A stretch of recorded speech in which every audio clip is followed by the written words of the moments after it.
Dalam Bapa dan Putra dan Roh Kudus, amin. Allah Bapa di surga, kebangkitan putramu Yesus adalah peristiwa revolusioner, peristiwa yang dahsyat. Karena mengubah Kaisar bukan hanya sebagai Tuhan, tapi Yesus adalah Tuhan. Bantu kami ya Bapa untuk menyelami, memasuki misteri yang luar biasa ini, yang mengubah perspektif hidup manusia. Terpujilah namamu kini dan sepanjang masa. Amin. Seorang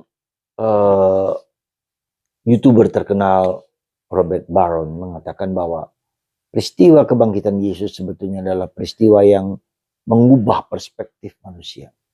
Suatu proses revolusioner, bukan hanya sekedar peristiwa seseorang dibangkitkan, tetapi mengubah perspektif, mengubah cara pandang, mengubah hidup manusia, mengubah dunia. Ya. Dan itu salah satunya misalnya adalah bahwa ketika pada zaman itu Kaisar dianggap sebagai Tuhan, maka ketika Yesus mengklaim Yesus dibangkitkan dari mati, dia adalah Tuhan, maka ini berbahaya bagi orang-orang Romawi. Dan itulah banyak orang pada abad pertama, kedua, dan ketiga dibunuh, disiksa, dihajar, dikejar-kejar. Dan kita bisa melihat bagaimana dulu ketika Paulus. Jadi sebetulnya peristiwa kebangkitan Yesus ini peristiwa yang sangat dahsyat, yang mengubah hidup manusia.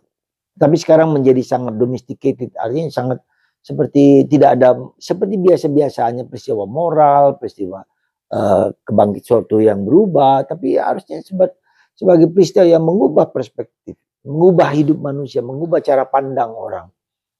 Nah itulah yang satu hal yang menarik. Yang kedua,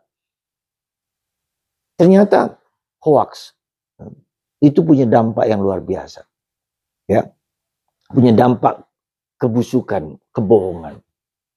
Ketika Yesus bangkit dari mati, ya tidak ada jasadnya dikubur, maka para tentara melapor kepada Imam Agung yang mengatakan bahwa Yesus dicuri oleh para rasul pada malam hari ketika mereka sedang tidur, dan mereka dibayar dengan uang. Dan berita ini tersebar di sekitar Timur Tengah, bahkan tersebar ke daerah Mesir, daerah Arab seperti itu. Dan itulah yang menyebabkan mengapa saudara kita tetangga tidak percaya bahwa Yesus adalah Tuhan, bahwa Yesus bangkit. Mereka mengatakan bahwa Yesus adalah yang yang dicuri oleh para rasul, digantikan, bukan Yesus sendiri. Dan itu sampai sekarang ada dalam kitab mereka. Jadi kebohongan itulah yang kemudian menyebabkan menyebabkan ketidakberesan, menyebabkan iman orang, menyebabkan sesuatu yang punya dampak yang besar sekali di kehidupan manusia. Maka betapa pentingnya kita menjaga, memelihara kebenaran itu. Ketika kebohongan itu kemudian dipercaya, maka akan hancurlah. Bukan hanya generasi, tetapi kejujuran ya yang harus kita pelihara itu hilang.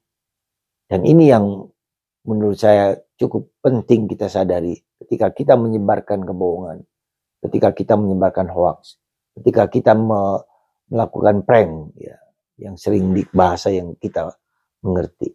Ya, mari kita punya sikap seperti itu, kejujuran mengatasi segala sesuatu. Dan yang ketiga adalah bahwa Yesus bangkit dan menampakkan diri kepada para wanita. Ini juga sesuatu yang penting kita sadari, karena ketika itu manusia peran lelaki itu sangat penting. Peran lelaki itu begitu dominan dalam kehidupan masyarakat. Wanita dianggap sebagai kelas 2 dan sebagai kelompok orang yang tidak perlu dipercaya, tidak perlu dihargai. Tapi Yesus menampakkan diri kepada para wanita. Ya, kesaksian wanita dianggap tidak ada gunanya. Bahkan beberapa kesaksian wanita pun dianggap tidak ada gunanya. Nah, disinilah kita lihat Yesus mengubah cara pandang, cara hidup orang. Semoga kita semakin percaya dan yakin bahwa di dalam Yesus hidup kita akan sungguh-sungguh berharga, bernilai, dan kita menghargai peran wanita dalam hidup kita, dalam hidup manusia. Wanita, ibu kita, saudari-saudari kita adalah orang yang sungguh-sungguh berjuang, bergulat, dan dipercaya oleh Tuhan. Bukan karena dia wanita, tapi karena Tuhan memang sungguh-sungguh Tuhan yang hidup bagi kita. Semoga Anda dan saya dan kita semua memiliki keyakinan yang besar akan peristiwa kebangkitan Yesus untuk semua manusia, untuk semua alam semesta. Dunia dijungkir balikan, tetapi itulah nilai dari Kristus, Sang Juru Selamat, Sang Penebus. Tuhan memberkati Anda semua, dan semoga Anda dan saya dan kita semua mendapatkan karunia melimpah berkat kebangkitan Yesus. Dan kita percaya kebangkitan itulah yang mengubah hidup kita. Bapa, Putra, dan Roh Kudus. Amin.